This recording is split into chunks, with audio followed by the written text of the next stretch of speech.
the government contracting is a very wide industry. Like, what specifically in government contracting do you do?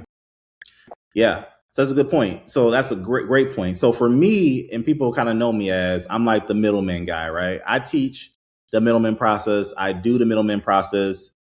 For example, now I think this past weekend we won number 41 of government contracts, but every single one of them is me serving as a prime, but working with a subcontractor to help fulfill it. So that's kind of my niche. That's my angle. There's a lot of ways to do government contracting, as you spoke about, you with construction, and if people are watching, there's so many ways to do government contracting. There's no wrong way of doing contracting. Some people do dibs. Some people do unison marketplace. Some people just work with the post office. Some people just do products. Some people just do this and that. But I chose the middleman process, and that's the one I teach and I do. Yeah. No, I like it. And why do you like it, the process, so much? Because I mean, honestly, that's how we do. I mean, as well, and from a standpoint of like, we work with only subcontractors. So we're located here in Washington, D.C., but not all of our projects are located here in Washington, D.C. We're in like Texas, we're in Idaho, we're in California, we're up in Bar Harbor, Maine, like we're down in Florida, Georgia, South Carolina. So we're all over the place. So it'd be very challenging if we were like, hey, we got to self-perform everything here. But we go into all of these different markets and we find great subcontractors to be able to help us get them to the finish line. So why do you like that method? Exactly what you just said, man. I mean, for me, I tell people all the time, I actually learned the quote unquote middleman method, and I was doing pallet flipping, a 4840 pallet, right? 4840 pallet. So I was a school teacher first. I bought a course, $5,000. I bought a truck, $5,000, spent about $10,000, $12,000. And I became one of those guys who are pallet flippers. If people don't know what that is, anywhere in the country, you look at the street and you see a guy pulling a trailer and he's got wooden pallets in there and he's taking them either to a pallet yard or he's taking them to a customer. That's what I did. I did that during that COVID year. And that's kind of how I learned government contracting. But I'll tell you what I loved about that is I was just the middleman. I would go to one company and I would say, hey, those pallets in the back, what are you doing with them? Are you throwing them? What's going on? They're like, hey, we can't give them away. I'm like, yes, you can. Go ahead and load them on my truck. I'll take them. I take those pallets to the pallet yard. They give me $3 a pallet. I probably did close to $100K my first and only year doing pallet flipping. But as you know, and being outside construction, and it gets cold. Sometimes I got to pick the pallets up. Sometimes it gets dirty. And then again, I ain't mad. I got blue collar. I ain't worried about getting dirty, but it was backbreaking labor and it wasn't for me. I wasn't something I want to do forever. So when I found government contracting, they said, you can be the middleman for the federal government.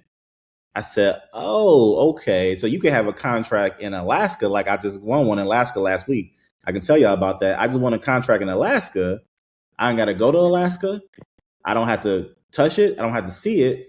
I have to administrate it. I have to run it, but I can stay at my house and do that. Game over. I said, let's do it. Let's do it. Like that's a no-brainer. No brainer. Yeah. That beats the only. I've heard of people couch flipping. I never heard of someone pallet flipping, but that's pretty cool. Yeah. That's so tell us. I heard it. Yes, sir. So tell us about this project you got in Alaska. What kind of project is it? What kind of project is it? I think this is a good one for people to understand the middleman process. So I just won this contract this past Friday. Again, I'm not going to date it. I don't know when you're going to post these, but this past Friday, the government, they needed, even before that, I'll just say this. It was January 9th when it was due. The government said we need 15 snowmobiles to rent for special forces because they're going to be doing some training in Alaska. I'll leave it at that, right? They're going to be doing some training, but they need those mobiles for the whole month of February, sleds to pull, block heaters to get them started -20, all types of gear and things of that nature. So long story short, the government wanted that. Do you have any snowmobiles? Do you own a snowmobile? I don't. I do not own a snowmobile. Yes, I have. I grew up in Maine, so I know all about snowmobiles. I know all about snow, a lot of snow. Yeah. So you know a lot more than me. Even though I grew up in Cleveland, I've never been on a snowmobile in my life. I've never rode a snow, never rode one, never been on one. I've seen them. I know what they look like, But anyway, like I use my process of like ChatGPT, doing my market research. And long story short, I gave the government a number. I said, hey, government, my company can coordinate this rental, manage this rental for $136,000 for the month of February. I get a phone call from the government on Friday. Hey, Wesley, do you know these snowmobiles are going to Alaska? I'm like, yeah, I know they're going to Alaska. And the reason he said that, he said some other people bidded on this, but they thought they were going to North Carolina because the contracting office was in North Carolina. I said, no, I read the solicitation. It says Alaska. Okay, well, check your email. I got an award letter coming your way. Okay, cool. Sounds great. Like, now I got a lot more lessons behind what I had to do. Because actually, the funny part, people might freak out with this.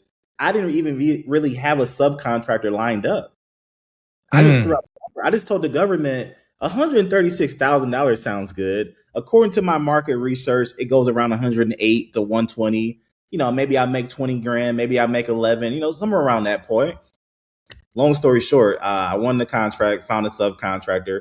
Now I'm only making $11,000 profit. It's not a crazy amount of profit, but am I going to Alaska? No. I got thumbs up here. Am I going to ride a snowmobile? I would like to ride a snowmobile. Don't get me wrong. They sound like they're doing some crazy. Like I talked to the master sergeant. He was like, me and my guys, we're going to get up there and we need these sleds to start at -20 because we're going to be. I'm like, I don't know what y'all doing, but that sounds crazy. But when I be there, no, I won't be there. I won't physically.